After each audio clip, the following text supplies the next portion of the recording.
Hello everybody, welcome to another daily dose of gaming news and all that good stuff. And as always, the best we can do here with the Rumble, it is what it is, it's automatic, so we'll leave it at that.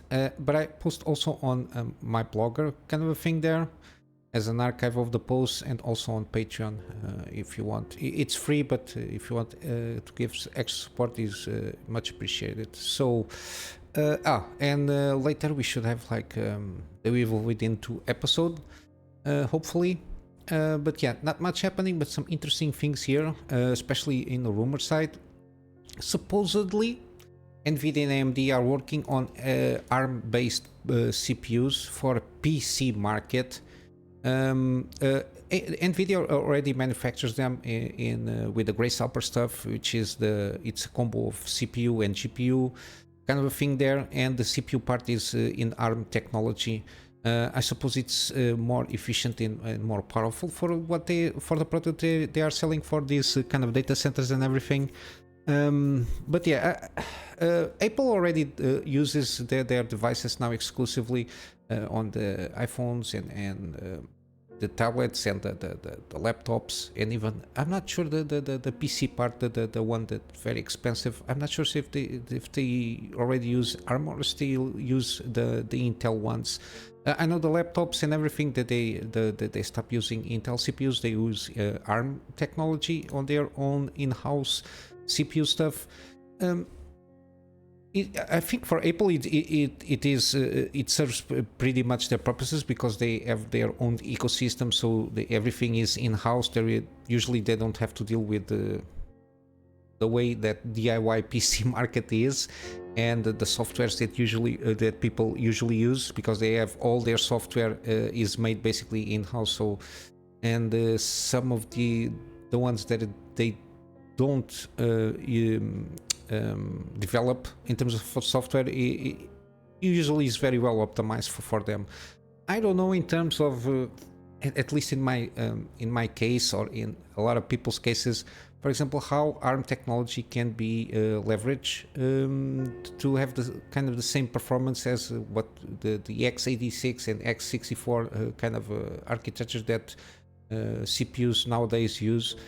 I don't know if it is comparable in terms of performance, but it's interesting that they are working on in behind the scenes. Again, this is a rumor. They are working on ARM-based processors for PCs. Mainly, this has to do with the thing that I forget to highlight here. Yeah, because currently Qualcomm holds exclusive rights for development of ARM-based processors for Windows.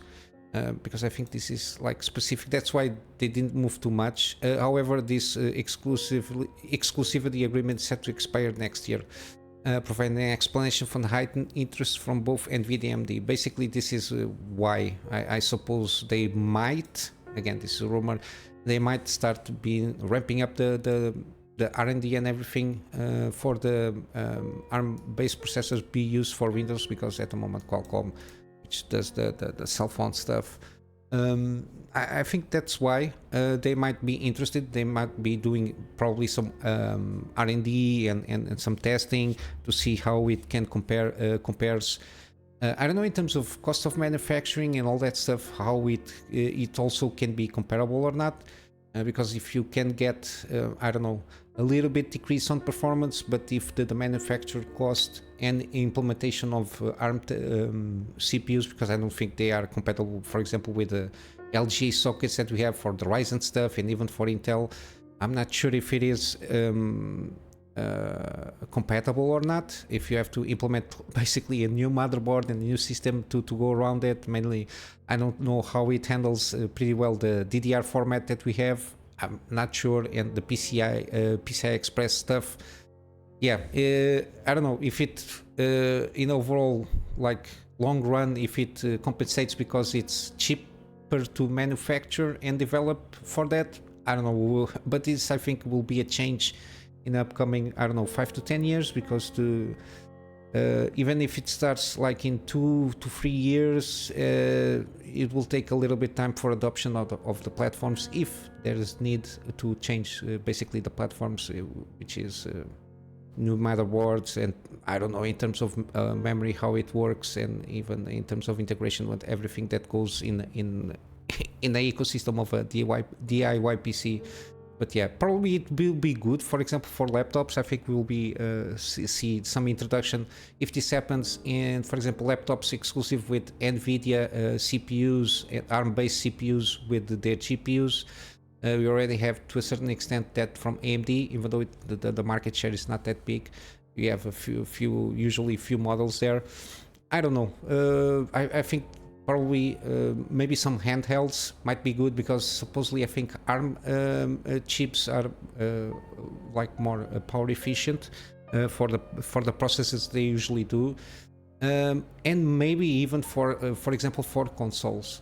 At the moment they use like an SoC, which is basically everything integrated, like PlayStation 5 and Xbox. I don't know, for example, if they continue with AMD, they might introduce something like more ARM based, because it's only basically to play games, so I think it's more easy to develop for that purposes. But yeah, we'll see how it goes. This will be for sure like a long kind of format, kind of trying to see what happens with this.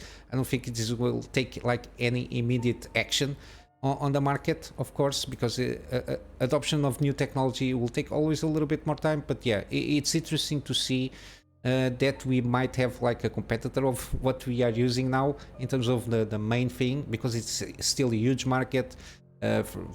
Even for companies, they have their like all-in-one PCs. Everything still uses this thing.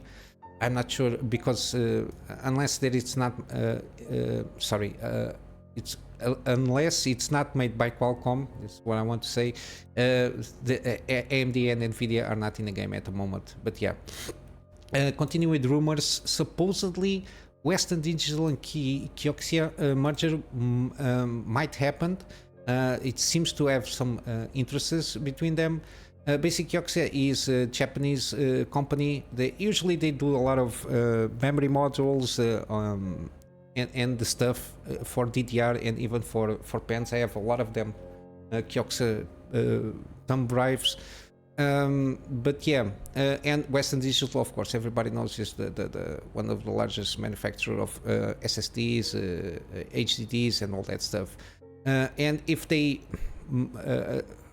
and both are basically they are interesting. They have like their manufacturing factories are very close to each other.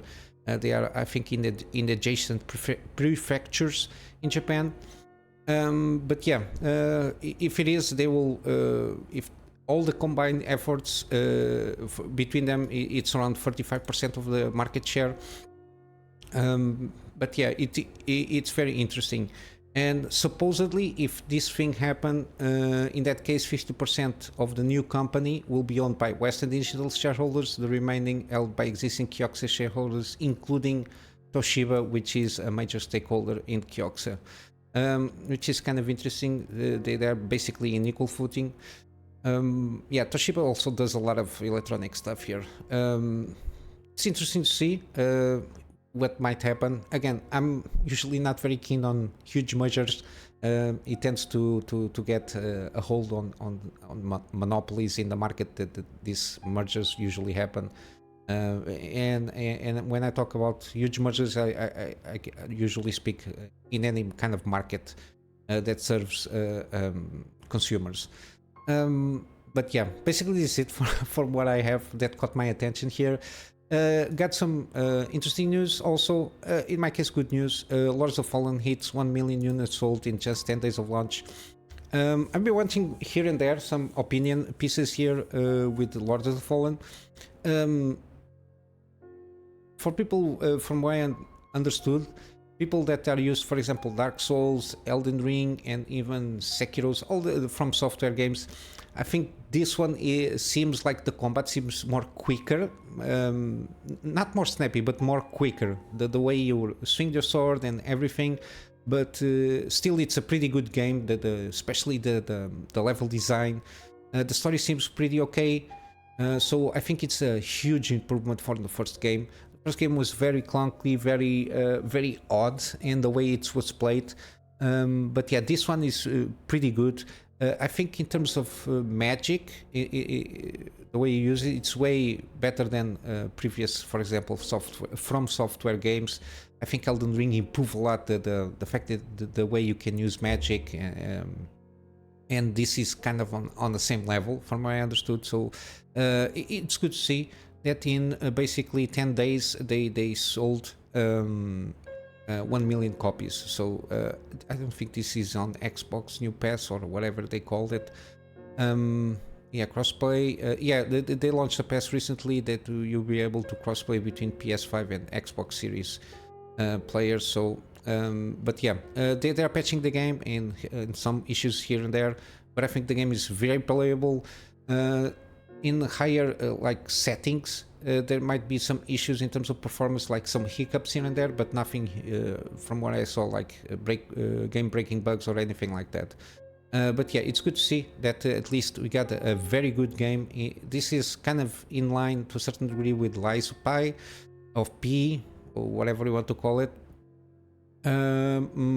But it has some different twists in terms of the mechanics. So it is in the same genre, but with their own twists enough to identify them in different ways, which is good. So players got options to play these kind of games in a From Software kind of a thing here. And we got some news that Xbox Partner Preview live stream is set for around 2 days, October 25th. Yeah, tomorrow.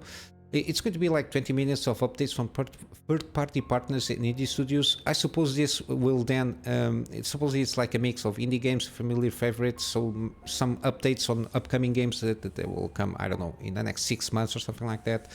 I think that they are going to do like, not maybe every quarter kind of a thing here, like give updates to the people and keep interests up on the games that are coming on the platform itself. Again, this will I suppose this will come to PC also, the games that that are coming. Supposedly Infinite Like a Dragon, Infinite Wealth, Alan Wake 2 more featured. Maybe got the final trailer before the launch, which is basically in 3 days or something like that. The Alan Wake 2.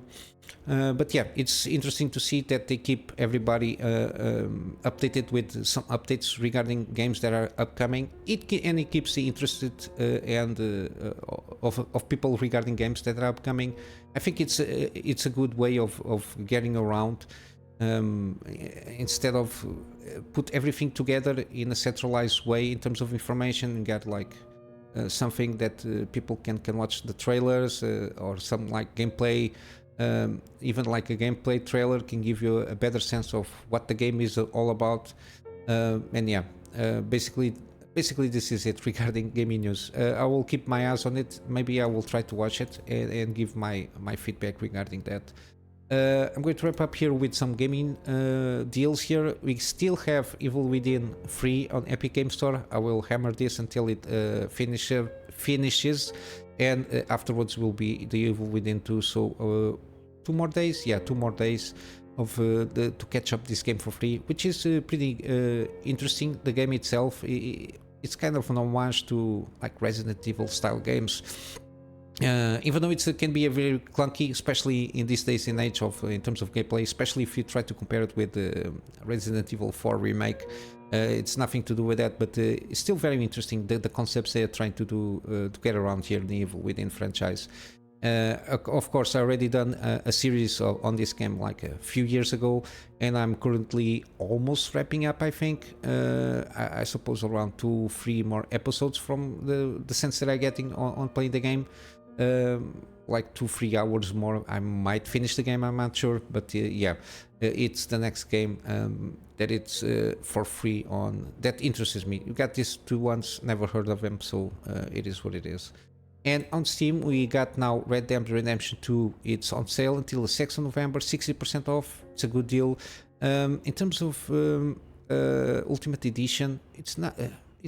like $8 difference. Got this kind of a thing here. Exclusive story mode content. It's always good. Plus content online, including the whatever. I will not play. If I play this game, I will not play online. But yeah, you got some story DLC for what it seems. Again, this is one of those that I'm very interested to try out one of these days. We got also The Last of Us Part 1, the remake, remaster, whatever you want to call it. Now it's being more positive. I think the in terms of performance is way better in terms of how to deal with the performance stuff. But yeah, I played the first game on Xbox, sorry, on PlayStation 3, not mistaken, a lot of years ago. I really enjoyed the main story. I didn't play the DLC here, but yeah, this is a very excellent game in terms of at least how it tells the story, and the gameplay mechanics are pretty good also. Yes, excellent beats on the story, and what the story is all about. It's very good. If you've never played it or never heard of it by any chance, yeah, 20% off until the 2nd of November. It's not much, but it came out this year, so yeah, you usually don't get too much here. We got Slay the Spire until the 6th of November, 66% off. Even at full price, I think it's well worth. This is a game that keeps on giving. It's like a roguelike with deck builder stuff. You got your runs that you can make, and it's very interesting. Again, overwhelmingly positive. I think this is one of the culprits of the resurgence of this kind of games, because it's that good on how it goes. Again, made by indie developers, mega great games, and it's a success story. So I think it's well worth celebrating with at least with the deal. And then we got Shadow Tactics: Blades of the Shogun. Again, every time this game is out, I will always let people know.